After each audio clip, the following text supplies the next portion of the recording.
ನಮ್ಮ ಹಿರಿಯರಿಗೆ ನಮ್ಮ ಗೌರವ.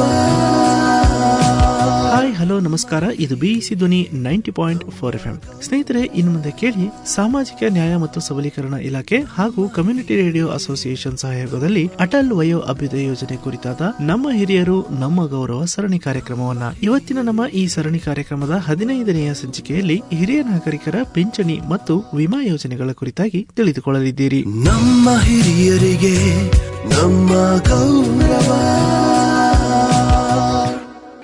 ಇವತ್ತು ಹವಾಮಾನ ಸ್ವಲ್ಪ ವಿಚಿತ್ರ ಅನಿಸುತ್ತೆ ಲಕ್ಷ್ಮಿ. ಕೆಲವೊಮ್ಮೆ ಚಳಿ ಅನಿಸುತ್ತೆ, ಕೆಲವೊಮ್ಮೆ ಬಿಸಿ ಅನಿಸುತ್ತೆ. ಹೌದು ಅಜ್ಜ, ನಾವು ಕಂಬಳಿ ಉಪಯೋಗಿಸಲು ಸಾಧ್ಯವಿಲ್ಲ ಅಥವಾ ಫ್ಯಾನ್ ಅನ್ನು ಸರಿಯಾಗಿ ಬಳಸಲು ಸಾಧ್ಯವಿಲ್ಲ. ಹವಾಮಾನ ಈ ರೀತಿ ಬದಲಾದಾಗಲೆಲ್ಲ ನಮ್ಮ ಹಿರಿಯ ನಾಗರಿಕರಿಗೆ ಇನ್ನಷ್ಟು ಕಷ್ಟವಾಗುತ್ತದೆ ನೋಡು. ಇಂತಹ ಪರಿಸ್ಥಿತಿಯಲ್ಲಿ ಅವರು ಹೆಚ್ಚುವರಿ ಮುನ್ನೆಚ್ಚರಿಕೆಯನ್ನು ತೆಗೆದುಕೊಳ್ಳಬೇಕು, ಹೌದಲ್ವೇ ಲಕ್ಷ್ಮಿ? ಅದು ನಿಜ ಅಜ್ಜ. ಈ ಸಮಯದಲ್ಲಿ ಹೆಚ್ಚಿನ ಕಾಳಜಿ ಅಗತ್ಯವಾಗಿರಬೇಕು. ಹೌದು, ಈ ವಯಸ್ಸಿನಲ್ಲಿ ಪ್ರತಿಯೊಬ್ಬರು ತಮ್ಮ ಆರೋಗ್ಯದ ಬಗ್ಗೆ ಹೆಚ್ಚಿನ ಕಾಳಜಿ ವಹಿಸಬೇಕು. ಇಲ್ಲದಿದ್ದರೆ ವೈರಲ್ ಸೋಂಕುಗಳು, ಜ್ವರ, ನಿರಂತರ ಸೀನುವಿಕೆ ಮತ್ತು ಕೆಮ್ಮಿನ ತೊಂದರೆ ಉಂಟಾಗಬಹುದು ನೋಡು. ಚಿಂತಿಸಬೇಡಿ ಅಜ್ಜ, ನಿಮ್ಮನ್ನು ನೋಡಿಕೊಳ್ಳಲು ನಾನು ಇಲ್ಲಿದ್ದೇನೆ. ಅದು ನಿಜ, ಆದ್ರೆ ಎಲ್ಲರೂ ನನ್ನಷ್ಟು ಅದೃಷ್ಟವಂತರಲ್ಲ. ನಮ್ಮ ಹಿರಿಯರಿಗೆ ನಮ್ಮ ಗೌರವ. ಮೊಮ್ಮಗಳೇ, ನೀನು ಏನ್ ಮಾಡ್ತಿದೀಯಾ? ನೀನು ಸಿದ್ಧವಾಗುತ್ತಿಲ್ಲವೇ? ನಾವು ಇವತ್ತು ಕಾರ್ಯಕ್ರಮಕ್ಕೆ ಹೋಗುತ್ತಿಲ್ವೇ?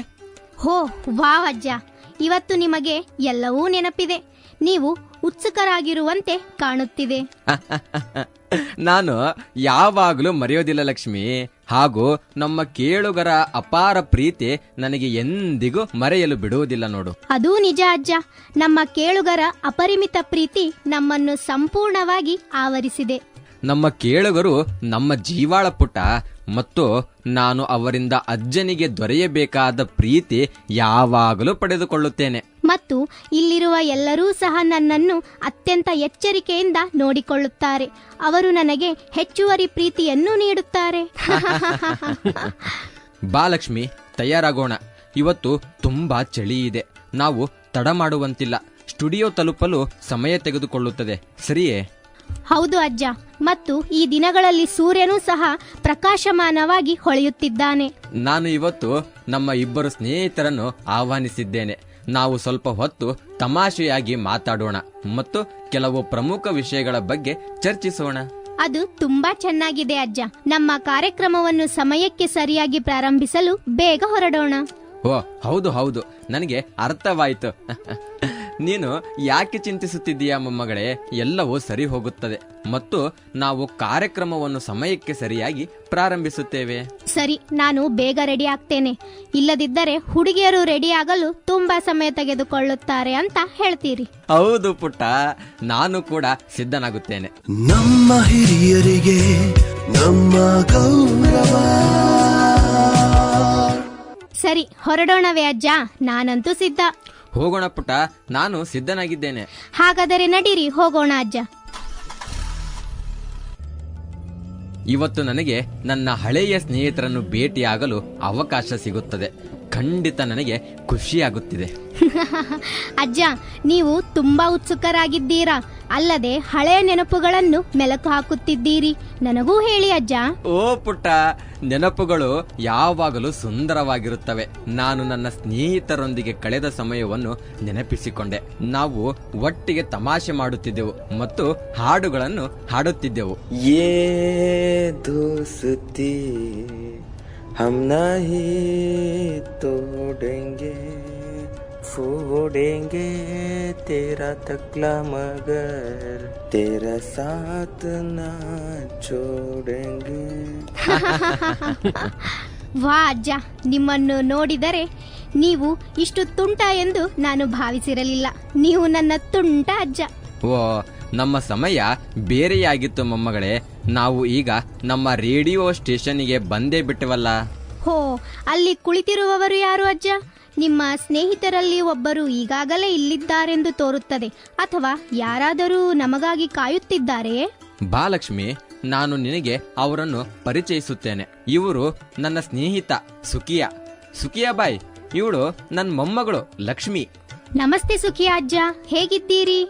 ನಿನಗೆ ಶುಭಾಶೀರ್ವಾದ ಮೊಮ್ಮಗಳೇ, ನನ್ನಿಂದ ನಿನಗೆ ಶುಭಾಶೀರ್ವಾದ. ಅಜ್ಜ, ಸುಖಿಯಾ ಅಜ್ಜನಿಗೆ ನಾನು ಮೊದಲೇ ಗೊತ್ತಾ? ಬಹುಶಃ ನಿನಗೆ ನೆನಪಿಲ್ಲದಿರಬಹುದು ಲಕ್ಷ್ಮಿ, ಆದ್ರೆ ನೀನು ಸುಖಿಯಾ ಜೊತೆ ಮಾತನಾಡಿದ್ದೀಯ. ನೀನು ನನ್ನ ಸ್ನೇಹಿತನಿಗೆ ವೃದ್ಧಾಶ್ರಮದ ಬಗ್ಗೆ ಮೊದಲೇ ಹೇಳಿದ್ದೀಯ. ಹೋ ಹೌದು, ಈಗ ನೆನಪಾಯಿತು. ನನಗೆ ತುಂಬಾ ಮರೆವು ಬಂದಿದೆ. ಬನ್ನಿ ಸುಖಿಯಾ ಅಜ್ಜ, ಒಳಗೆ ಹೋಗೋಣ. ಹೌದು ಮೊಮ್ಮಗಳೇ, ನೀನು ಹೇಳಿದ್ದು ಸರಿ. ಒಳಗೆ ಹೋಗೋಣ ಈಗ. ಭರತಜ್ಜ, ಕಾರ್ಯಕ್ರಮ ಆರಂಭಿಸುವ ಸಮಯ. ಹಾಗಾದರೆ ಬೇಗ ಹೋಗಿ ಈಗಲೇ ಪ್ರಾರಂಭಿಸೋಣ ಮೊಮ್ಮಗಳೇ. ಹೌದು ಅಜ್ಜ. ನಮಸ್ತೆ ಪ್ರಿಯ ಕೇಳುಗರೆ, ನೀವು ನಿಮ್ಮ ನೆಚ್ಚಿನ ರೇಡಿಯೋ ಕಾರ್ಯಕ್ರಮವನ್ನು ಕೇಳುತ್ತಿದ್ದೀರಿ ಮತ್ತು ನಾನು ನಿಮ್ಮ ಪ್ರೀತಿಯ ಮೊಮ್ಮಗಳು ಲಕ್ಷ್ಮಿ. ಮತ್ತು ನಾನು ನಿಮ್ಮ ನೆಚ್ಚಿನವನು, ನೀವೆಲ್ಲರೂ ಪ್ರೀತಿಸಿದವನು. ನೀವು ನನ್ನನ್ನು ಪ್ರೀತಿಯಿಂದ ಭರತಜ್ಜ ಎಂದು ಕರೆಯುತ್ತೀರಿ. ನಿರೀಕ್ಷಿಸಿ ಕೇಳುಗರೆ, ಇವತ್ತು ನಮ್ಮ ಜೊತೆ ಬೇರೆಯವರಿದ್ದಾರೆ. ಯಾರೆಂದು ತಿಳಿಯುವ ಕುತೂಹಲವಿದೆಯೇ? ಸರಿ, ಅವರಿಂದ ನೇರವಾಗಿ ಕೇಳೋಣ. ನಮಸ್ತೆ ಕೇಳುಗರೆ, ನಾನು ಭರತ್ ಅವರ ಆತ್ಮೀಯ ಗೆಳೆಯ ಸುಖಿಯಾ. ನಿಮ್ಮೆಲ್ಲರನ್ನು ಭೇಟಿಯಾಗಲು ನನಗೆ ಬಹಳ ಸಂತೋಷವಾಗಿದೆ.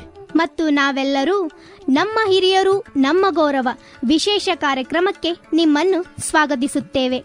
ಸ್ನೇಹಿತರೆ, ಈ ಕಾರ್ಯಕ್ರಮವು ನಮ್ಮ ಹಿರಿಯ ನಾಗರಿಕರನ್ನು ಗೌರವಿಸಲು ಸಮರ್ಪಿತವಾಗಿದೆ. ಈ ಕಾರ್ಯಕ್ರಮದಲ್ಲಿ ನಾವು ವೃದ್ಧರಿಗಾಗಿ ವಿಶೇಷ ಕಲ್ಯಾಣ ಯೋಜನೆಗಳ ಬಗ್ಗೆ ಮಾಹಿತಿಯನ್ನು ಹಂಚಿಕೊಳ್ಳುತ್ತೇವೆ ಮತ್ತು ಅವುಗಳಿಂದ ಅವರು ಹೇಗೆ ಪ್ರಯೋಜನ ಪಡೆಯಬಹುದು ಎಂಬುದನ್ನು ವಿವರವಾಗಿ ಚರ್ಚಿಸುತ್ತೇವೆ. ನಮ್ಮ ಹಿರಿಯರು ನಮ್ಮ ಗೌರವ ಎಂಬ ಈ ವಿಶೇಷ ಕಾರ್ಯಕ್ರಮವನ್ನು ಭಾರತ ಸರ್ಕಾರದ ಸಾಮಾಜಿಕ ನ್ಯಾಯ ಮತ್ತು ಸಬಲೀಕರಣ ಸಚಿವಾಲಯದ ನೇತೃತ್ವದಲ್ಲಿ ಸಮುದಾಯ ರೇಡಿಯೋ ಅಸೋಸಿಯೇಷನ್ನ ಸಹಯೋಗದೊಂದಿಗೆ ನಿಮಗಾಗಿ ತರಲಾಗಿದೆ. ಸಾಮಾಜಿಕ ನ್ಯಾಯ ಮತ್ತು ಸಬಲೀಕರಣ ಸಚಿವಾಲಯವು ಸಮಾಜದಲ್ಲಿ ಸಾಮಾಜಿಕ ನ್ಯಾಯ ಮತ್ತು ಕಲ್ಯಾಣವನ್ನು ಖಚಿತಪಡಿಸಿಕೊಳ್ಳಲು ಸಮರ್ಪಿತವಾಗಿದೆ.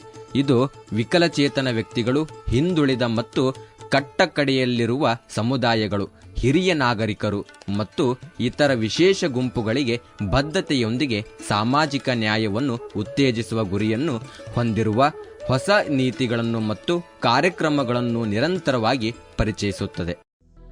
है जग में इस कुंभ की महिमा अपरंपार,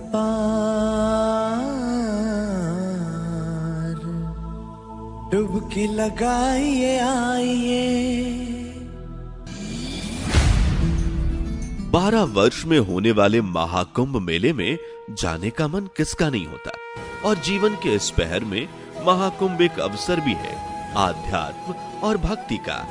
प्रयागराज में 13 से 26 जनवरी 2025 में होने वाले महाकुंभ में सामाजिक न्याय और अधिकारिता मंत्रालय आप सभी बुजुर्गों के मेले में सम्मिलित होने को आसान और सुविधाजनक बना रहा है।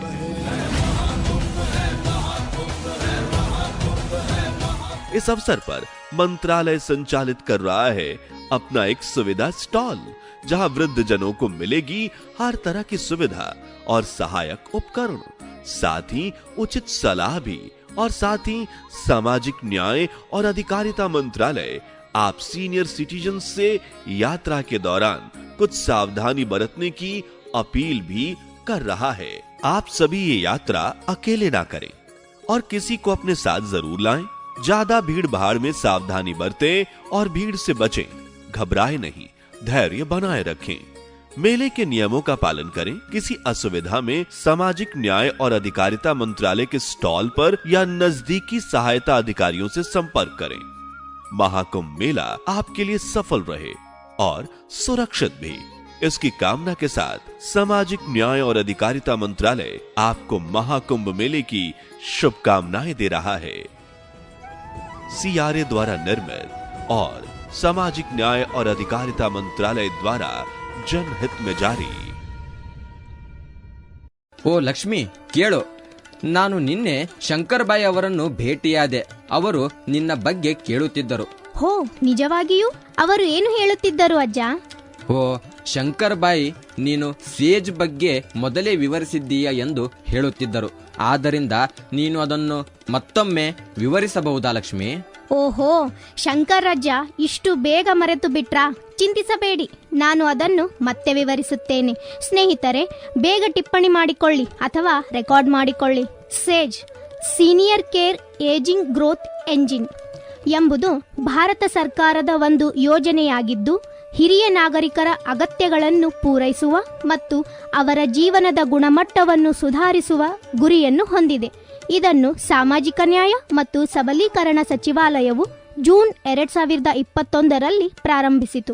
ಈ ಯೋಜನೆಯು ಹಿರಿಯ ನಾಗರಿಕರ ಆರೈಕೆಗಾಗಿ ತಂತ್ರಜ್ಞಾನ ಮತ್ತು ನಾವೀನ್ಯತೆ ಆಧಾರಿತ ಪರಿಹಾರಗಳನ್ನು ಉತ್ತೇಜಿಸುವುದರ ಮೇಲೆ ಬೆಳಕು ಚೆಲ್ಲುತ್ತದೆ ಮತ್ತು ಈ ಉದ್ದೇಶವನ್ನೇ ಕೇಂದ್ರೀಕರಿಸುತ್ತದೆ.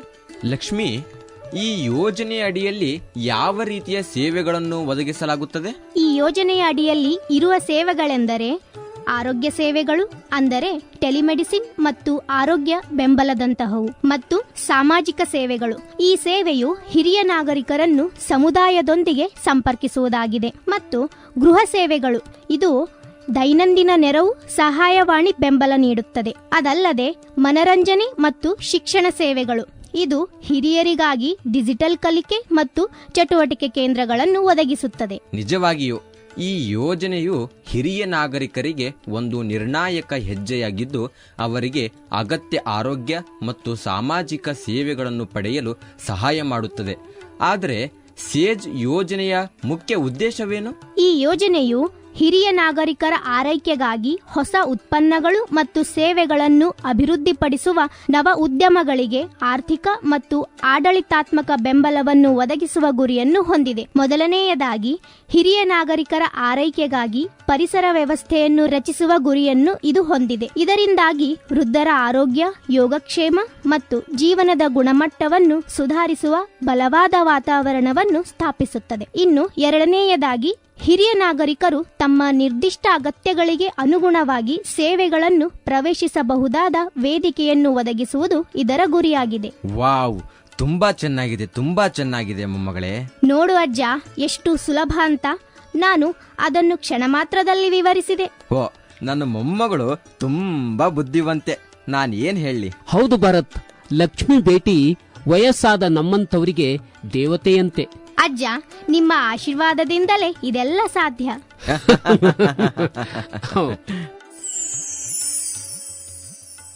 ಸುಖಿಯಾ ಅಜ್ಜ, ನೀವು ಎಲ್ಲಿಂದ ಬಂದಿದ್ದೀರಿ? ನೀವು ತುಂಬಾ ಬೆವರುತ್ತಿದ್ದೀರಿ, ಆದರೆ ಈಗ ಅಷ್ಟೊಂದು ಬಿಸಿಲಿಲ್ಲ. ನಾನು ಏನು ಮಾಡಬೇಕು ಬೇಟಿ? ಕಳೆದ ಬಾರಿ ನಾನು ನಿನಗೆ ಹೇಳಿದ್ದೆ, ಮಕ್ಕಳು ನನ್ನನ್ನು ಒಂಟಿಯಾಗಿ ಬಿಟ್ಟಿದ್ದಾರೆ. ನನಗೆ ಯಾವುದೇ ಕೆಲಸ ಮಾಡಲು ಸಾಧ್ಯವಿಲ್ಲ. ಆದ್ದರಿಂದ ನನ್ನ ಔಷಧಿಗಳಿಗೆ ಹಣ ಹೊಂದಿಸಲು ನಾನು ಯಾರೊಂದಿಗಾದರೂ ಹೋಗಬೇಕಾಯಿತು. ಓ, ನನಗರ್ಥ ಆಯ್ತು. ನಿಮ್ಮ ಖರ್ಚುಗಳಿಗೆ ಹಣವನ್ನು ಹೇಗೆ ಹೊಂದಿಸಿಕೊಂಡಿರಿ? ನಿಮಗೆ ಪ್ರತಿ ತಿಂಗಳು ಪಿಂಚಣಿ ಬರುತ್ತದೆ ಅಲ್ವೇ? ಹೌದು ಭರತ್ ಬಾಯ್, ನನಗೆ ಪಿಂಚಣಿ ಸಿಗುತ್ತದೆ. ಆದರೆ ವೆಚ್ಚಗಳು ತುಂಬಾ ಹೆಚ್ಚಿವೆ. ನಿಮಗೆ ತಿಳಿದಿದೆಯಲ್ಲ, ಸರ್ಕಾರಿ ಪಿಂಚಣಿಗಳು ಅದನ್ನೆಲ್ಲ ಭರಿಸುವುದಿಲ್ಲ. ಹಾಗಾದರೆ ನೀವು ಈ ವಯಸ್ಸಿನಲ್ಲಿ ಸಾಲ ತೆಗೆದುಕೊಳ್ಳಲು ಹೋಗಿದ್ದೀರಾ? ಈ ವಯಸ್ಸಿನಲ್ಲಿ ನನಗೆ ಯಾರು ಸಾಲ ಕೊಡ್ತಾರೆ ಭಾಯ್? ನನ್ನ ಬಳಿ ನನ್ನ ಜಮೀನು ಮಾತ್ರ ಉಳಿದಿದೆ. ನಾನು ಅದರಲ್ಲಿ ಒಂದು ಸಣ್ಣ ತುಂಡನ್ನು ಮಾರಿದೆ. ನನ್ನ ದೇಹದ ಒಂದು ಸಣ್ಣ ಭಾಗವನ್ನು ಕತ್ತರಿಸಿಕೊಂಡು ಹಿಂದಿರುಗುತ್ತಿದ್ದೇನೆ ಭರತ್ ಭಾಯ್. ಓ, ಅದಕ್ಕಾಗಿ ದುಃಖಿಸುವ ಅಗತ್ಯವಿಲ್ಲ ಸುಖಿಯ ಬಾಯಿ. ನೀವು ಅದನ್ನು ಖರೀದಿಸಿದ್ದೀರಿ, ಆದ್ದರಿಂದ ನೀವು ಅದನ್ನು ಮಾರಿದ್ದೀರಿ. ಅದರಲ್ಲಿ ದೊಡ್ಡ ವಿಷಯವೇನು? ಪರವಾಗಿಲ್ಲ ಭಾಯ್, ಆದರೆ ಹಣ ಬೇಗ ಖಾಲಿಯಾಗುತ್ತದೆ. ಆಗ ನಾನು ಮತ್ತೆ ಭೂಮಿಯನ್ನು ಮಾರಬೇಕಾಗುತ್ತದೆ. ಚಿಂತಿಸಬೇಡಿ ಅಜ್ಜ, ನೀವು ಮತ್ತೆ ಭೂಮಿಯನ್ನು ಮಾರಾಟ ಮಾಡಬೇಕಾಗಿಲ್ಲ. ಓ, ನಿಜವಾಗಿಯೂ? ಹಾಗಾದರೆ ನಾನು ಹೇಗೆ ನಿಭಾಯಿಸುತ್ತೇನೆ ಬೇಟಿ? ಹೌದು ಲಕ್ಷ್ಮಿ, ಅದು ಅವನ ಏಕೈಕ ಆಯ್ಕೆ, ಸರಿಯೇ? ಓ ಅಜ್ಜ, ನಾನು ನಿನ್ನ ಮೊಮ್ಮಗಳು. ಪಿಂಚಣಿ ಮತ್ತು ವಿಮಾ ಯೋಜನೆಗಳ ಬಗ್ಗೆ ನಾನು ನಿನಗೆ ಎಲ್ಲವನ್ನೂ ಹೇಳುತ್ತೇನೆ. ನಮ್ಮ ಕೇಳುಗರಿಗೂ ಸಹ ತಿಳಿಯುತ್ತದೆ. ಹೌದು ಹೌದು, ಹೇಳು ಬೇಟಿ. ನೋಡಿ, ಸಾಮಾಜಿಕ ನ್ಯಾಯ ಮತ್ತು ಸಬಲೀಕರಣ ಸಚಿವಾಲಯವು ಹಲವಾರು ಪಿಂಚಣಿ ಯೋಜನೆಗಳನ್ನು ನಡೆಸುತ್ತಿದೆ. ಅವುಗಳಲ್ಲಿ ಕೆಲವು ಪ್ರಮುಖವಾದವುಗಳು ಹೀಗಿವೆ. ಅದರಲ್ಲಿ ಮೊದಲನೆಯದು ಇಂದಿರಾ ಗಾಂಧಿ ರಾಷ್ಟ್ರೀಯ ವೃದ್ಧಾಪ್ಯ ಪಿಂಚಣಿ ಯೋಜನೆ. ಈ ಯೋಜನೆಯು ಆರ್ಥಿಕವಾಗಿ ದುರ್ಬಲರಾಗಿರುವ ವೃದ್ಧರಿಗಾಗಿ. ಇನ್ನು ಎರಡನೆಯದು ರಾಷ್ಟ್ರೀಯ ಸಾಮಾಜಿಕ ಸಹಾಯ ಕಾರ್ಯಕ್ರಮ NSAP. ಈ ಯೋಜನೆಯು ವೃದ್ಧರು, ವಿಧವೆಯರು ಮತ್ತು ಅಂಗವಿಕಲರಿಗೆ ಪ್ರಯೋಜನವನ್ನು ನೀಡುತ್ತದೆ. ಮೂರನೆಯದು ಅನ್ನಪೂರ್ಣ ಯೋಜನೆ. ಈ ಯೋಜನೆಯು ಆರ್ಥಿಕವಾಗಿ ದುರ್ಬಲರಾಗಿರುವ 65 ವರ್ಷಕ್ಕಿಂತ ಮೇಲ್ಪಟ್ಟ ಮಹಿಳೆಯರಿಗಾಗಿ. ಓ, ಮಹಿಳೆಯರಿಗಾಗಿ ಪ್ರತ್ಯೇಕ ಯೋಜನೆ ಇದೆ, ಅದು ಒಳ್ಳೆಯದು. ಹೌದು, ಈ ಎಲ್ಲ ಯೋಜನೆಗಳ ಗುರಿ ವೃದ್ಧರು, ವಿಧವೆಯರು ಮತ್ತು ಅಂಗವಿಕಲರಿಗೆ ಆರ್ಥಿಕವಾಗಿ ನೆರವು ನೀಡುವುದಾಗಿದೆ. ಇದರಿಂದ ಅವರು ತಮ್ಮ ಜೀವನವನ್ನು ಘನತೆಯಿಂದ ನಡೆಸಬಹುದು. ಹಾಗಾದರೆ ಇವು ಸರ್ಕಾರ ನಡೆಸುತ್ತಿದ್ದ ಪಿಂಚಣಿ ಯೋಜನೆಗಳಾಗಿದ್ದವು. ಈಗ ಭಾರತೀಯ ಜೀವ ವಿಮಾ ನಿಗಮ LIC ನಡೆಸುವ ಕೆಲವು ಯೋಜನೆಗಳ ಬಗ್ಗೆ LIC ಅಧಿಕಾರಿಯಿಂದ ವಿವರಗಳನ್ನು ಪಡೆಯೋಣ. ಎಲ್ರಿಗೂ ನಮಸ್ಕಾರ. ನನ್ನ ಹೆಸರು MD ರಕ್ಷಿತ್ ಅಂತ. ನಾನು ಬಾಗಲಕೋಟೆ ಶಾಖೆಯ ಭಾರತೀಯ ಜೀವ ವಿಮಾ ನಿಗಮದ ಶಾಖಾಧಿಕಾರಿ. ಇವತ್ತು ನಾನು ನಿಮ್ಮೊಂದಿಗೆ ಭಾರತೀಯ ಜೀವ ವಿಮಾ ನಿಗಮದ ಪಾಪ್ಯುಲರ್ ಪ್ಲ್ಯಾನ್ಗಳು, ಅದು ಮಾರ್ಕೆಟಲ್ಲಿ ತುಂಬ ಅವಶ್ಯಕ ಇರುವಂತಹ ಪೆನ್ಷನ್ ಸೆಗ್ಮೆಂಟ್ ಅಂತ ಕರಿತೀವಿ ನಾವು, ಅಂದರೆ ಪಿಂಚಣಿ ಅಂತ. ಆ ಸೆಗ್ಮೆಂಟ್ನಲ್ಲಿರುವಂಥ ಪಾಲಿಸಿಗಳ ಬಗ್ಗೆ ನಿಮ್ಗೆ ಮಾಹಿತಿ ನೀಡಲಿಕ್ಕೆ ಇಷ್ಟಪಡ್ತೀನಿ. ಸಾಮಾನ್ಯವಾಗಿ ನಾವು ಹಿಂದೆ ಎಲ್ಲ ಏನು ಅಂದ್ಕೊಳ್ತಾ ಇದ್ವಿ, ಪೆನ್ಷನ್ ಅಂದರೆ ಅದು ರಿಟೈರ್ಡ್ ಆದಮೇಲೆ ಬರುವಂಥದ್ದು ಅಂತ. ಅಂದರೆ ಈಗ ವ್ಯಕ್ತಿಗಳಿಗೆ 60 ವರ್ಷ ಕಳೆದ ನಂತರ ರಿಟೈರ್ಮೆಂಟ್ ಆಗ್ತಾ ಇತ್ತು, ನಂತರ ಅವ್ರು ಏನೋ ಅಷ್ಟು ಪೆನ್ಷನ್ನಲ್ಲಿ ಜೀವನ ಮಾಡ್ತಾಯಿದ್ರು. ಬಟ್ ಇವತ್ತು ಉದ್ಯೋಗಿಕ ಸಮಸ್ಯೆಗಳಲ್ಲಿ ಮತ್ತು ಕೆಲವು ಆಯ್ಕೆಗಳ ಬದಲಾವಣೆಯಲ್ಲಿ ಏನಾಗಿದೆ, ಕೆಲವರು ತುಂಬ ಅರ್ಲಿ ಏಜ್ನಲ್ಲೇ ರಿಟೈರ್ ಆಗ್ತಾರೆ. ಯಾಕಂದರೆ 35-40 ವರ್ಷಗಳಲ್ಲೇ ರಿಟೈರ್ಡ್ ಆಗ್ತಾರೆ. ಕೆಲವರು ಮಹಿಳೆಯರು ದುಡಿತಾ ಇರ್ತಾರೆ, ತಮ್ಮ ಮಕ್ಕಳ ಭವಿಷ್ಯದ ಸಲುವಾಗಿ ಬೇಗ ಜಾಬಿಂದ ನಿವೃತ್ತಿಯನ್ನು, ಸ್ವಯಂ ನಿವೃತ್ತಿಯನ್ನು ಪಡೆದುಕೊಳ್ತಾರೆ. ಅಂಥ ಸಂದರ್ಭಗಳಲ್ಲಿ ಅವರಿಗೆ ಅನುಕೂಲ ಆಗಲಿ ಅಂತ ಈ ರೀತಿಯ ಸ್ಕೀಮ್ಗಳನ್ನು ನಾವು ತಂದಿದ್ದೀವಿ. ಮೊಟ್ಟ ಮೊದಲನೇ ಸ್ಕೀಮು ಜೀವನ್ ಅಕ್ಷಯ ಅಂತ. ಈ ಜೀವನ್ ಅಕ್ಷಯದ ಸ್ಕೀಮಿನ ಎಂಟ್ರಿ 25 ವರ್ಷದ ವ್ಯಕ್ತಿಯಿಂದ ಯಾರು ಬೇಕಾದರೂ ತೊಗೋಬೋದು. 25 ವರ್ಷದ ವ್ಯಕ್ತಿಯಿಂದ 100 ವರ್ಷದ ವ್ಯಕ್ತಿ ತನಕ ಈ ಪಾಲಿಸಿಯಲ್ಲಿ ತಾವು ಇನ್ವೆಸ್ಟ್ಮೆಂಟನ್ನು ಮಾಡ್ಬೋದು. ಬಹುಮುಖ್ಯ ಅಂಶ ಅಂದರೆ ಇದು ಒನ್ ಟೈಮ್ ಇನ್ವೆಸ್ಟ್ಮೆಂಟ್, ಅಂದರೆ ಸಿಂಗಲ್ ಅಂತ ಕರಿತೀವಿ. ಅಂದರೆ ಅಂದಾಜು 2.5 ಲಕ್ಷದ ಮೇಲ್ಪಟ್ಟು ಹಣವನ್ನು ನೀವು ಇಲ್ಲಿ ಇನ್ವೆಸ್ಟ್ಮೆಂಟ್ ಮಾಡಬೇಕಾಗಿ ಬರುತ್ತೆ. ಇದಕ್ಕೆ ಮ್ಯಾಕ್ಸಿಮಮ್ ಲಿಮಿಟ್ ಅಂತ ಕರಿತೀವಿ, ಅಂದರೆ ಹೆಚ್ಚಿಗೆ ಎಷ್ಟು ಲಿಮಿಟ್ ಇಲ್ಲ. ಈಗ ಕೆಲವೊಂದು ನಿಮ್ಮ ಸ್ಕೀಮ್ಗಳಲ್ಲಿ ಏನಾಗುತ್ತೆ, 15 ಲಕ್ಷ ಮ್ಯಾಕ್ಸಿಮಮ್, ಅದ್ರ ಮೇಲೆ ಇನ್ವೆಸ್ಟ್ಮೆಂಟ್ ಮಾಡಿಸ್ಕೊಳ್ಳಲ್ಲ ಅಂತ ಇರುತ್ತೆ. ಬಟ್ ನಮ್ಮ ಜೀವನಕ್ಷಯ ಸ್ಕೀಮ್ನಲ್ಲಿ ನೋ ಲಿಮಿಟ್ ಅಂತ ಕರಿತೀವಿ.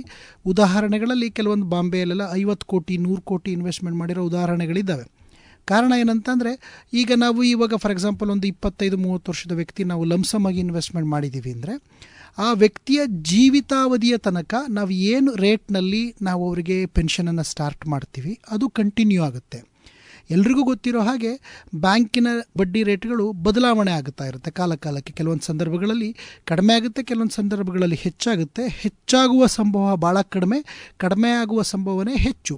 ಅಂದರೆ ಕಂಟ್ರಿಯ ಪ್ರಗತಿ ಬೆಳೆದ ಹಾಗೆಲ್ಲ ಬ್ಯಾಂಕ್ ರೇಟಿನ ಬಡ್ಡಿ ಕಡಿಮೆ ಆಗೋ ಸಂಭವ ಇರುತ್ತೆ. ಈಗ ನಾವು ಮುಂದುವರಿದ ದೇಶಗಳು ಅಂತ ಕರಿತೀವಿ, ಫಾರಿನ್ ಕಂಟ್ರಿಗಳಲ್ಲಿ, ಈಗ ಜಪಾನ್ ಆಗ್ಬೋದು, ಸಿಂಗಪುರ ಆಗ್ಬೋದು, ನಾವು ಇಡುವಂಥ ಹಣಕ್ಕೆ ಯಾವುದೇ ರೀತಿಯ ಬಡ್ಡಿಯನ್ನು ಅವರು ಕೊಡೋದಿಲ್ಲ. ಅಂತಹ ಸಂದರ್ಭ ಮುಂದೆ ಯಾವತ್ತೋ ಒಂದು ದಿವಸ ನಮ್ಮ ಭಾರತ ದೇಶದಲ್ಲೂ ಬರುವಂತಹ ಸಾಧ್ಯತೆಗಳಿದ್ದಾವೆ.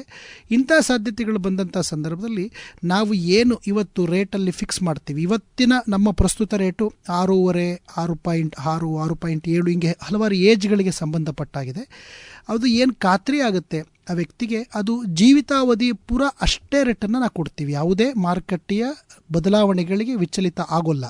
ಅದು ಒಂದು ಪೀಸ್ ಆಫ್ ಮೈಂಡ್ ಅಂತ ಕರಿತೀವಿ. ಅಂದರೆ ಒಂದು ನನಗೆ ಮಂತ್ಲಿ ಇಷ್ಟು ಬರುತ್ತಪ್ಪ, ಅಥವಾ 6 ತಿಂಗಳಿಗೆ ಒಂದಿಷ್ಟು ಬರುತ್ತೆ, ವರ್ಷಕ್ಕೆ ಒಂದಿಷ್ಟು ಬರುತ್ತೆ ಅಂತ ಒಂದು ಗ್ಯಾರಂಟಿಯನ್ನು, ಭದ್ರತೆಯನ್ನು ಅಂತಹ ವ್ಯಕ್ತಿಗಳಿಗೆ ನಾವು ನೀಡಲಿಕ್ಕೆ ಈ ಪಾಲಿಸಿ ಸಹಕಾರಿಯಾಗುತ್ತೆ. ನಂತರ ಆ ವ್ಯಕ್ತಿ ಮರಣ ಹೊಂದಿದ ನಂತರ ಅವರು ಏನು ಅಮೌಂಟನ್ನು ಇನ್ವೆಸ್ಟ್ಮೆಂಟ್ ಮಾಡಿರ್ತಾರೆ, ರಿಟರ್ನ್ ಆಫ್ ಪರ್ಚೇಸ್ ಪ್ರೈಸ್ ಅಂತ ಕರಿತೀವಿ. ಅಂದರೆ ಪರ್ಚೇಸ್ ಮಾಡಿದಂಥ ಹಣವನ್ನು ನಾಮಿನಿಗೆ ಕೊಡ್ತೀವಿ, ಅಥವಾ ಆ ವ್ಯಕ್ತಿ ನಾಮಿನಿಗೂ ಸಹ ಪೆನ್ಷನ್ನೇ ಕಂಟಿನ್ಯೂ ಆಗಲಿ, ನಾಮಿನಿನೂ ಪೆನ್ಷನ್ ತೊಗೊಳ್ಳಿ, ನಾಮಿನಿಯ ಮರಣದ ನಂತರ 3ನೇ ವ್ಯಕ್ತಿಗೆ ಹಣ ಹೋಗಲಿ ಅಂತಂದರೆ ಆ ರೀತಿ ಆಯ್ಕೆಯನ್ನು ಸಹ ಮಾಡ್ಬೋದು. ಇದರೊಳಗಡೆ ಇನ್ನೊಂದು ಬಹುಮುಖ್ಯ ಅಂಶ ಅಂದರೆ ಜಾಯಿಂಟ್ ಲೈಫ್ ಅಂತ ಕರಿತೀವಿ. ಹಿಂದೆ ಏನಾಗ್ತಾ ಇತ್ತಂದರೆ ಪೆನ್ಷನ್ಗೆ ಸಹಭಾಗಿಗಳಾಗಿ ಕೇವಲ ಹೆಂಡತಿ ಅಥವಾ ಗಂಡ ಇರಬೇಕಾಗಿತ್ತು. ಇವಾಗ ಹಾಗಿಲ್ಲ.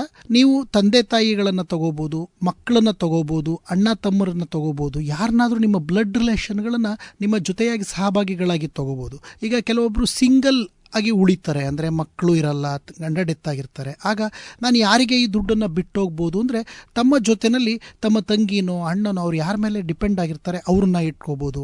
ಅದ್ರ ಜೊತೆಯಲ್ಲಿ ಈಗ ತಂದೆ ತಾಯಿಗಳೇನಾಗಿರ್ತಾರೆ, ನಾನು ಇರೋ ತನಕ ನನಗೆ ಹಣ ಪೆನ್ಷನ್ ಬರಲಿ, ಬಟ್ ನಾನು ಮುಗಿದ ನಂತರ ನನ್ನ ಮಗನಿಗೋ ಅಥವಾ ಮಗಳಿಗೋ ಒಟ್ಟಿಗೆ ಒಮ್ಮೆಲೇ ದುಡ್ಡು ಹೋದರೆ ಅದು ಖರ್ಚಾಗೋ ಸಂಭವಗಳು ಜಾಸ್ತಿ ಇರುತ್ತೆ ಹಲವಾರು ವಿಧಗಳಿಂದ. ಅದರ ಬದಲು ಅವ್ರಿಗೂ ಪೆನ್ಷನ್ನೇ ಕನ್ವರ್ಟ್ ಆಗಲಿ ಅಂದರೆ ತಂದೆ ಮತ್ತು ಮಗ ಅಥವಾ ತಂದೆ ಅಥವಾ ಮಗಳು ಈ ರೀತಿ ಜಾಯಿಂಟ್ ಲೈಫ್ ಆಗಿ ತಗೊಳ್ಳೋ ಅಂಥ ಅವಕಾಶ ಈ ಪಾಲಿಸಿಯಲ್ಲಿ ಇದೆ. ಈ ಅವಕಾಶಗಳನ್ನು ಕಸ್ಟಮರ್ಗಳು ಉಪಯೋಗಿಸ್ಕೋಬೋದು. ಅದ್ರ ಜೊತೆಯಲ್ಲಿ ತುಂಬ ಸಾಮಾಜಿಕ ಕಳಕಳಿಯನ್ನು ಹೊಂದಿ ಮಾಡಿರುವಂಥ ಮತ್ತೊಂದು ಅಂಶ ಅಂದರೆ ದಿವ್ಯಾಂಗಜನ್ ಅಂತ ಕರಿತೀವಿ. ಅಂದರೆ ನಾವು ಹೇಳಬೇಕಂದ್ರೆ ಯಾರು ಫಿಸಿಕಲಿ ಚಾಲೆಂಜ್ಡ್ ಇರ್ತಾರೆ ಅವ್ರನ್ನ ನಾವು ದಿವ್ಯಾಂಗಜನ್ ಅಂತ ಕರಿತೀವಿ. ಅವರಿಗೆ ನಾವು ಈ ಪಾಲಿಸಿಯಲ್ಲಿ ಸೆಕೆಂಡ್ ಲೈಫ್ ಅಂತ ಕರಿತೀವಿ. ಆ ರೀತಿ ತಗೊಳ್ಳೋದಾದರೆ ಅವರಿಗೆ ಯಾವುದೇ ರೀತಿಯ ಏಜಿನ ಲಿಮಿಟ್ ಇಲ್ಲ. ಎಲ್ಲ ಏಜಿನ ಅಂದರೆ ಮೈನರ್ ಆಗಿದ್ರೂ ಸಹ ಅವ್ರನ್ನ ಜಾಯಿಂಟ್ ಮಾಡ್ಕೋಬೋದು. ಒಬ್ಬ ದುಡಿತಾ ಇರ್ತಕ್ಕಂಥ ವ್ಯಕ್ತಿ ಪೆನ್ಷನ್ ತಗೋತಾ ಇರ್ತಾರೆ, ಅನಿವಾರ್ಯ ಕಾರಣಗಳಿಂದ ಅವ್ರಿಗೇನಾದರೂ ತೊಂದರೆ ಆದರೆ ಆ ಬರ್ತಿದ್ದಂಥ ಪೆನ್ಷನ್ ಏನಿದೆ ಅದು ದಿವ್ಯಾಂಗಜನ ಅಂದರೆ ಆ ವ್ಯಕ್ತಿಗೆ ಕಂಟಿನ್ಯೂ ಆಗುತ್ತೆ. ಅವ್ರಿಗೊಂದು ನೈತಿಕ ಭರವಸೆಯನ್ನು ನಾವು ಹಣದ ಮುಖಾಂತರ ನೀಡುವಂಥ ಅವಕಾಶ ಈ ಪಾಲಿಸಿ ಒಳಗಡೆ ಇದೆ. ಅದಕ್ಕಾಗಿ ಈಗ ನಮ್ಮ ಹತ್ರ ಇರೋದು ಇದು ಜೀವನ್ ಅಕ್ಷಯ 7. ಜೀವನ್ ಅಕ್ಷಯ 1 ಪ್ರಾರಂಭ ಆದಾಗ ನಾವು 12% ಪೆನ್ಷನ್ ಅಂದರೆ ವರ್ಷಾಸನ ಅಂತ ಕರಿತೀವಿ, ಆ ಅನ್ಯುಟಿ ಬರ್ತಾ ಇತ್ತು. ಇವತ್ತಿಗೂ ಸಹ ಯಾರೆಲ್ಲ ಕಸ್ಟಮರ್ಸು ಅದರಲ್ಲಿ ಇನ್ವೆಸ್ಟ್ಮೆಂಟ್ ಮಾಡಿದರೆ ಯಾವುದೇ ರೀತಿಯ ಬ್ಯಾಂಕ್ ಬಡ್ಡಿ ಬದಲಾವಣೆ ಆದರೂ ನಾವು ಏನನ್ನ ಅವ್ರಿಗೆ ಕೊಟ್ಟಿದ್ದೀವಿ, ಪ್ರಾಮಿಸ್ ಮಾಡಿದ್ದೀವಿ, ಅದೇ ಹಣವನ್ನು ಈಗಲೂ ಸಹ ಕೊಡ್ತಾ ಇದ್ದೀವಿ. ಇದು ಈ ಪಾಲಿಸಿಯ ವಿಶೇಷ ಗುಣ. ಹಾಗೆ ಇವತ್ತು ಯಾರು ಪ್ರಾರಂಭ ಮಾಡ್ತಾರೆ, ಇನ್ನು 5 ವರ್ಷಕ್ಕೋ 10 ವರ್ಷಕ್ಕೋ 20 ವರ್ಷಕ್ಕೋ ಬಡ್ಡಿ ರೇಟ್ಗಳು ಸ್ಥಿರವಾಗಿಲ್ದಲೇ ಕಡಿಮೆ ಆದಂಥ ಸಂದರ್ಭ ಬಂದ್ರೂ ನಾವು ಇವತ್ತು ಏನು ಕಸ್ಟಮರಿಗೆ ಪ್ರಾಮಿಸ್ ಮಾಡಿರ್ತೀವಿ ಅದೇ ಬಡ್ಡಿ ರೇಟನ್ನು ಕಸ್ಟಮರ್ ಇರುವ ತನಕ ಕೊಡ್ತೀವಿ. ಇದು annuity for life with return of purchase price ಅನ್ನುವಂಥ ಆಪ್ಷನನ್ನು ಬಗ್ಗೆ ಮಾತಾಡಿದ್ದೀನಿ. ಇದರೊಳಗಡೆ ಇನ್ನೂ ಹಲವು ಆಪ್ಷನ್ಗಳಿದ್ದಾವೆ. ಅಂದರೆ ಕೇವಲ ಬರೀ ನಾನು ಆನ್ಯುಟಿ ತೊಗೋತೀನಿ, ನನಗೆ ಹಣ ರಿಟರ್ನ್ ಬೇಡ, ಅಥವಾ ನನಗೆ ಇನ್ಫ್ಲೇಷನನ್ನು ಸಂಬಂಧಪಟ್ಟಂಗೆ ಇನ್ಕ್ರೀಸ್ ಆಗಲಿ, ಅಥವಾ ನನಗೆ ಈ ಥರ ವಿವಿಧ ಆಯ್ಕೆಗಳಿರ್ತವೆ. ನೀವು ಪಾಲಿಸಿಯನ್ನು ಕ್ಲೋಸ್ ಮಾಡೋದಕ್ಕೆ ಮುಂಚೆ ನಿಮ್ಮ ಪ್ರತಿನಿಧಿಯನ್ನು ಅಥವಾ ಶಾಖೆಯಲ್ಲಿ ಅಥವಾ ನಮ್ಮ ಪುಸ್ತಿಕೆಯನ್ನು ಕಂಪ್ಲೀಟಾಗಿ ಓದಿ ನೀವು ತಮ್ಮ ನಿರ್ಧಾರವನ್ನು ತಗೋಬೇಕು ಅಂತ ನಾನು ನಿಮ್ಗೆ ಹೇಳೋದಕ್ಕೆ ಇಷ್ಟಪಡ್ತೀನಿ. ಅದ್ರ ಜೊತೆಯಲ್ಲಿ ಮತ್ತೊಂದು ಜೀವನ್ ಶಾಂತಿ ಅಂತ ಪಾಲಿಸಿ ಇದೆ. ಈ ಪಾಲಿಸಿ ಹೇಗೆ ವರ್ಕ್ ಆಗ್ತದೆ ಅಂದರೆ, ಜೀವನ್ ಅಕ್ಷಯನಲ್ಲಿ ನೀವು ದುಡ್ಡು ಇಟ್ಟ ನಂತರ ಮುಂದಿನ ತಿಂಗಳಿಂದನೋ ಅಥವಾ 6 ತಿಂಗಳಿಂದನೋ ವರ್ಷದಿಂದ ದುಡ್ಡು ತೊಗೋಬೇಕಾಗುತ್ತೆ. ಬಟ್ ಕೆಲವ್ರಿಗೆ ಏನಾಗುತ್ತೆ, ಈಗ ದುಡ್ಡಿನ ಅವಶ್ಯಕತೆ ಇಲ್ಲ, ಅಂದರೆ ಮಂತ್ಲಿ ತೊಗೊಳ್ಳೋ ಅಂಥ ಅವಶ್ಯಕತೆ ಇಲ್ಲ. ಯಾಕೆಂದರೆ ಅವ್ರು ಆಲ್ರೆಡಿ ಯಾವುದೋ ಕೆಲಸದಲ್ಲಿ ಇರ್ತಾರೆ, ಅಲ್ಲೂ ಇನ್ಕಮ್ಮು ಟ್ಯಾಕ್ಸಿಗೆ ಬರ್ತಾ ಇರ್ತದೆ, ಮತ್ತು ಇದು ತೊಗೊಂಡ್ರೆ ಇದು ಮತ್ತು ಟ್ಯಾಕ್ಸಿಗೆ ಅನಾನುಕೂಲ ಆಗುತ್ತೆ ಅನ್ನೋಂಥ ಸಂದರ್ಭದಲ್ಲಿ ನಾವು ಡೆಫರ್ಡ್ ಅನ್ನಂತ ಕರಿತೀವಿ. ಅಂದರೆ ಮುಂದೂಡಿತ. ಅಂದರೆ ಈಗ ನನಗೊಂದು 2 ವರ್ಷ ಕಳೆದ ನಂತರ ಪೆನ್ಷನ್ ಬರಲಿ, ಅಷ್ಟೊತ್ತಿಗೆ ನಂದು ಇನ್ಕಮ್ ಕಡಿಮೆ ಆಗಿರುತ್ತೆ, ಈ ಇನ್ಕಮ್ ಬರಲಿ ಅಂತ ಪ್ಲ್ಯಾನ್ ಮಾಡೋ ಅಂಥವ್ರು ಇರ್ತಾರೆ. ಅಂಥ ವ್ಯಕ್ತಿಗಳಿಗೇನಾಗಿ ನಾವು ಮಾಡಿರುವಂತಹ ಪಾಲಿಸಿ ಜೀವನ್ ಶಾಂತಿ. ಅದು ಕನಿಷ್ಠ 1 ವರ್ಷದ ನಂತರದಿಂದ ಮತ್ತು ಗರಿಷ್ಠ 5 ವರ್ಷಗಳ ತನಕ ಅದರ ಒಳಗಡೆ ಅವರು ಆಯ್ಕೆ ಪೀರಿಯಡ್ ಅಂದರೆ ಡೆಫರ್ಮೆಂಟ್ ಪೀರಿಯಡನ್ನು ತೊಗೊಂಡು ಅದರ ನಂತರ ಪೆನ್ಷನನ್ನು ತೊಗೊಳ್ಳೋ ಅಂಥ ಅವಕಾಶ ಉಪಯೋಗಿಸ್ಕೋಬೋದು. ಹಾಗಿದ್ರೆ ಪಾಲಿಸಿದಾರರಿಗೆ ಏನು ಅನುಕೂಲ ಆಗುತ್ತೆ ಅಂದರೆ, ಈಗ ಅವರು ಕೇವಲ ಒಂದು 3 ವರ್ಷದ ನಂತರ ನನಗೆ ಪೆನ್ಷನ್ ಬರಲಿ ಅಂತ ಅವ್ರು ಯೋಚನೆ ಮಾಡಿದ್ದಾರೆ. ಅಂದರೆ ನಾವು 3 ವರ್ಷದ ನಂತರ ಏನು ಪೆನ್ಷನನ್ನು ಕೊಡ್ತೀವಿ ಅಂತ ಈಗಲೇ ನಾವು ನಿರ್ಧಾರ ಮಾಡಿ ಬಾಂಡಲ್ಲಿ ಬರೆದು ಕೊಟ್ಟಿರ್ತೀವಿ. ಆ 3 ವರ್ಷದ ಬಡ್ಡಿ ಎಲ್ಲವೂ ಸೇರಿ ಅವರಿಗೆ 3ನೇ ವರ್ಷದ ನಂತರ ಅಧಿಕ ಪೆನ್ಷನ್ ಲೈಫ್ ಲಾಂಗ್ ಬರುತ್ತೆ. ಈ ಆಯ್ಕೆಗಳನ್ನು ಕೆಲವರು ಮಾಡ್ಕೊಳ್ತಾರೆ. ಅಂದರೆ ಇಮ್ಮಿಡಿಯೇಟ್ ತೊಗೊಳ್ಳೋದ್ರ ಬದಲು 1, 2, 3, 4, 5 ಈ ರೀತಿ ನಿಮ್ಮ ಆಯ್ಕೆಗಳನ್ನು ಮಾಡಿ 3 ವರ್ಷದ ನಂತರ ನನಗೆ ಇಂತಿಷ್ಟು ಪೆನ್ಷನ್ ಬರಲಿ ಅಂತ ಆಯ್ಕೆಗಳನ್ನು ಮಾಡ್ಕೋಬೋದು.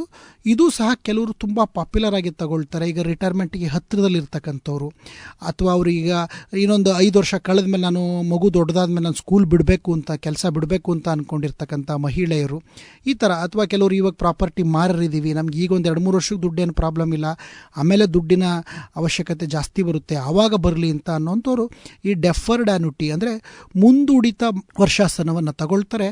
ಆ ಪಾಲಿಸಿ ಫೀಚರು ಜೀವನ್ ಶಾಂತಿ ಒಳಗಡೆ ಇದೆ. ಆಲ್ಮೋಸ್ಟ್ ಆಲ್ ಜೀವನ್ ಅಕ್ಷಯನಲ್ಲಿ ಇರುವಂತಹ ಎಲ್ಲ ಫೀಚರ್ಸು ಜೀವನ್ ಶಾಂತಿ ಒಳಗಡೆ ಇರುತ್ತೆ. ಕೆಲವೊಂದು ಇದು ಇನ್ಶೂರೆನ್ಸಿಗೆ ಸಂಬಂಧಪಟ್ಟಿದೆ ಜೀವನ್ ಶಾಂತಿ, ಸ್ವಲ್ಪ ಅದಕ್ಕೆ ತಕ್ಕನಾದಂತಹ ವೈದ್ಯಕೀಯ ಪ್ರಮಾಣ ಪತ್ರ ಅದೆಲ್ಲವೂ ಆ ಪಾಲಿಸಿಯ ಅನುಗುಣವಾಗಿ ಇರ್ತದೆ. ಅದನ್ನು ನಾವು ಕಂಪ್ಲೀಟ್ ಮಾಡಬೇಕಾದ್ರೆ ಅವರಿಗೆ ಸಹಕಾರ ಮಾಡಿಕೊಡ್ತೀವಿ. ಇದು 2 ಬಹುಮುಖ್ಯ ಅನ್ಯುಟಿ ಪ್ಲಾನ್ಸ್ ಅಂತ ಕರಿತೀವಿ ನಾವು, ಜೀವನ್ ಅಕ್ಷಯ್ ಮತ್ತು ಜೀವನ್ ಶಾಂತಿ. ಮತ್ತು ಇನ್ನೊಂದು ಪೆನ್ಷನ್ ಪ್ಲಸ್. ಇವೆರಡೂ ನಾನು ಮಾತಾಡಿದ್ದು ಮುಂಚೆ ಒಮ್ಮೆ, ಅಂದರೆ ಇವತ್ತು ನನ್ನ ಹತ್ರ ದುಡ್ಡಿದೆ, ಇನ್ವೆಸ್ಟ್ಮೆಂಟ್ ಮಾಡಿ ನಾನು ರಿಟರ್ನ್ ತೊಗೊಳ್ತೀನಿ ಅನ್ನೋದು. ಬಟ್ ಪೆನ್ಷನ್ ಪ್ಲಸ್ ಏನಿದೆ, ಇದು ಕೆಲವೊಂದು ಸಂದರ್ಭಗಳಲ್ಲಿ ನನ್ನ ಹತ್ರ ದುಡ್ಡು ಇಲ್ಲ, ಬಟ್ ನಾನು ದುಡ್ಡನ್ನು ಕಟ್ಟಿ ಕ್ರೋಢೀಕರಣ ಮಾಡಿ ಬಂದಂತಹ ದುಡ್ಡಲ್ಲಿ ನಾನು ಪೆನ್ಷನ್ ಪಡಿತೀನಿ. ಅನ್ನೋಂಥ ಜನಗಳಿಗೆ ಈ ಪೆನ್ಷನ್ ಪ್ಲಸ್. ತಾವು ಕಟ್ಟುವಂಥ ಮಂತ್ಲಿ ಆಗ್ಬೋದು, 6 ತಿಂಗಳಿಗಾಗ್ಬೋದು, ಈ ಥರ ದುಡ್ಡನ್ನು ನಾವು ಮಾರುಕಟ್ಟೆಯಲ್ಲಿ ಬೆಳೆಸಿ ಆ ಬಂದಂಥ ಹಣದಿಂದ ನಿಮಗೆ ಪೆನ್ಷನನ್ನು ನಾವು ಕೊಡ್ತಾ ಹೋಗ್ತೀವಿ. ಅದು ಪೆನ್ಷನ್ ಪ್ಲಸ್ ಅಂತ ಇರೋದ್ರಿಂದಲೇ ತಾವು ಅರ್ಥ ಮಾಡ್ಕೋಬಹುದು. ಅದು ಮಾರುಕಟ್ಟೆಯ ಏರಿಳಿತಗಳಿಗೆ ಸಂಬಂಧಪಟ್ಟಂತಹ ಸ್ಕೀಮ್ ಆಗಿರುತ್ತೆ. ಅದರಲ್ಲಿ ಯಾವುದು ರಿಟರ್ನ್ಸ್ ಗ್ಯಾರಂಟಿಡ್ ಇರಲ್ಲ. ಬರ್ತಕ್ಕಂಥ ಹಣದ ಮೌಲ್ಯವನ್ನು ನಾವು ಪೆನ್ಷನ್ನಾಗಿ ಕನ್ವರ್ಟ್ ಮಾಡಿ ಕೊಡ್ತೀವಿ. ಅದು ಒಂದು ವಿಧ. ಮತ್ತೊಂದು ವಿಧ ಅಂದರೆ ಅದರಲ್ಲಿ ಒನ್ ಟೈಮ್ ಇನ್ವೆಸ್ಟ್ಮೆಂಟ್ ಸಹ ಇದೆ. ಅಂದರೆ ಒಂದೇ ಸಾರಿಗೆ ತಾವು ಇನ್ವೆಸ್ಟ್ಮೆಂಟನ್ನು ಮಾಡಿ ಅದರಿಂದ ರಿಟರ್ನನ್ನು ಎಕ್ಸ್ಪೆಕ್ಟ್ ಮಾಡ್ಬೋದು. ಇದು ಎರಡು ಸಂಬಂಧಪಟ್ಟಿರೋದು ಪೆನ್ಷನ್ ಪ್ಲಸ್ಸಿಗೆ. ಇಲ್ಲಿ ಮಾರುಕಟ್ಟೆಯ ಬೆಳವಣಿಗೆಯ ಅವಕಾಶವೂ ಸಹ ಕಸ್ಟಮರ್ಗಿದೆ.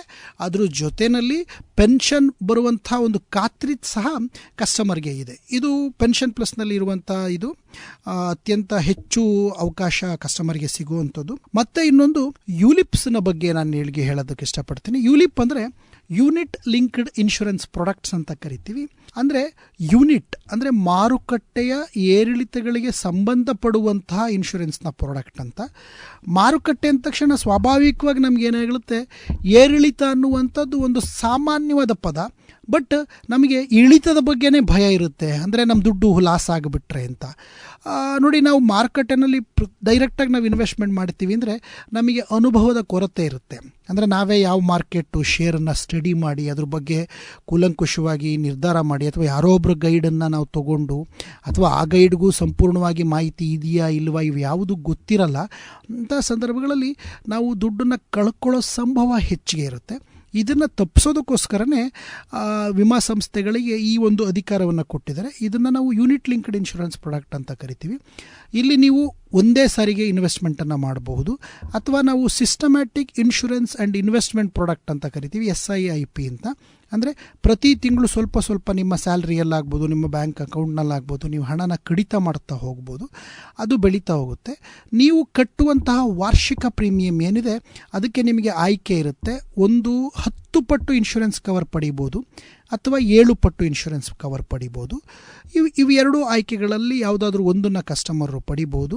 ಇದು ಟ್ಯಾಕ್ಸ್ ಎಕ್ಸಂಪ್ಷನ್ ಅಂತ ಕರಿತೀವಿ. ಅಂದರೆ ಮಾಮೂಲಿ ಗೌರ್ಮೆಂಟ್ ನೀಡಿರುವಂತಹ ಸೆಕ್ಷನ್ 80C ಟ್ಯಾಕ್ಸ್ ಎಕ್ಸಂಪ್ಷನ್ ಏನಿದೆ ಆ ಟ್ಯಾಕ್ಸ್ ಎಕ್ಸಂಪ್ಷನ್ ಸಹ ಒಳಪಡುತ್ತೆ. ಇದು ಸಾಮಾನ್ಯವಾಗಿ ಲಾಕ್-ಇನ್ ಪೀರಿಯಡ್ ಅಂತ ಕರಿತೀವಿ. ಅಂದರೆ 5 ವರ್ಷಗಳ ಅವಧಿ ತನಕ ಪಾಲಿಸಿದಾರರು ಯಾವ ಕಾರಣಕ್ಕೂ ದುಡ್ಡನ್ನು ವಿತ್ಡ್ರಾ ಮಾಡ್ಕೊಳ್ಳೋ ಅಂಥ ಅವಕಾಶ ಇರಲ್ಲ.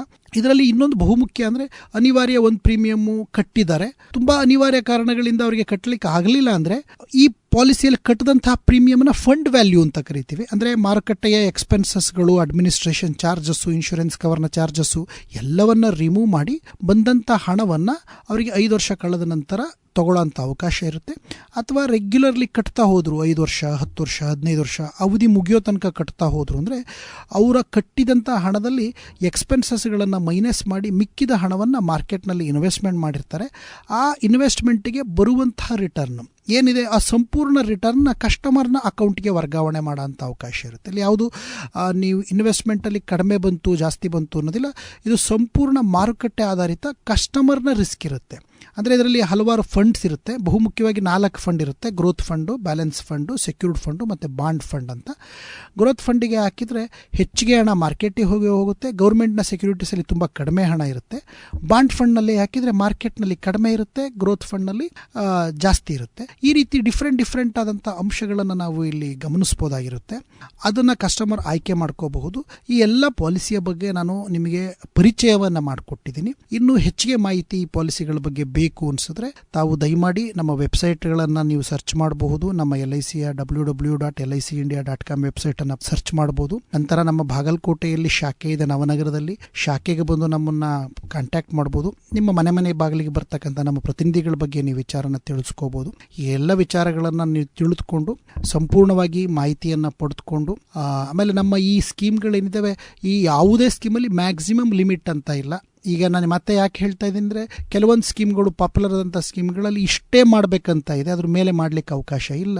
ಬಟ್ ನಮ್ಮ ಸ್ಕೀಮ್ನಲ್ಲಿ ಮಾತ್ರ ಕಸ್ಟಮರ್ನ ಅನುಗುಣ, ಈಗ ಅವ್ರಿಗೆ ನಿಮ್ಮ ಹತ್ರ ದುಡ್ಡಿದೆ, ಸೇಫ್ ಇನ್ವೆಸ್ಟ್ಮೆಂಟ್ ಅಂತ ಅನಿಸ್ತದೆ ನನಗೆ, ಇದು ನಾನು ಹೆಚ್ಚಿಗೆ ಇನ್ವೆಸ್ಟ್ಮೆಂಟ್ ಮಾಡ್ತೀನಿ ಅಂತ ಅನಿಸಿದರೆ ಕಡಾಖಂಡಿತವಾಗಿ ನೀವು ಇನ್ವೆಸ್ಟ್ಮೆಂಟ್ ಮಾಡ್ಬೋದು. ನಮ್ಮ ಬಾಗಿಲು ಯಾವಾಗಲೂ ತೆಗೆದಿರುತ್ತೆ ಅಂತ ಹೇಳ್ತಾ ನಿಮ್ಮ ಎಲ್ಲ ಮಾಹಿತಿಗಾಗಿ ನೀವು ತಪ್ಪದೇ ನಮ್ಮ ಶಾಖೆಯನ್ನು ಸಂಪರ್ಕ ಮಾಡಿ. ನವನಗರ ಬಾಗಲಕೋಟೆಯಲ್ಲಿ ಇದೆ, ಮತ್ತು ಬಾಗಲಕೋಟೆ ಜಿಲ್ಲೆಯಲ್ಲಿ ಜಮಖಂಡಿಯಲ್ಲಿ ಶಾಖೆ ಇದೆ, ಬಾದಾಮಿಯಲ್ಲಿ ಶಾಖೆ ಇದೆ. ಈ ನಿಮ್ಮ ಹತ್ತಿರದ ಶಾಖೆ, ನಿಮ್ಮ ಹತ್ತಿರದ ಪ್ರತಿನಿಧಿಗಳನ್ನು ನೀವು ಸಂಪರ್ಕಿಸ್ಬೋದು ಅಂತ ಹೇಳ್ತಾ ಎಲ್ರಿಗೂ ಒಳ್ಳೆಯದಾಗಲಿ. ಧನ್ಯವಾದಗಳು. Thank you. ವಾ, ನಾನು ಇವತ್ತೇ ಹೋಗಿ ಈ ಯೋಜನೆಯ ಲಾಭ ಪಡೆಯುತ್ತೇನೆ ಪುಟ್ಟ. ಹೌದು ಅಜ್ಜ, ನೀವೇ ಅದನ್ನು ತೆಗೆದುಕೊಂಡು ನಿಮ್ಮ ಸ್ನೇಹಿತರಿಗೂ ಹೇಳಬೇಕು. ಖಂಡಿತ ಪುಟ್ಟ, ಖಂಡಿತ. ಹಾಗಾದರೆ ನಾವು ಈ ಸಂಚಿಕೆಯನ್ನು ಈಗ ಮುಗಿಸೋಣವೇ ಅಜ್ಜ? ಇದು ಇಂದಿನ ನಮ್ಮ ಹಿರಿಯರು ನಮ್ಮ ಗೌರವ ವಿಶೇಷ ಸಂಚಿಕೆಯಾಗಿತ್ತು.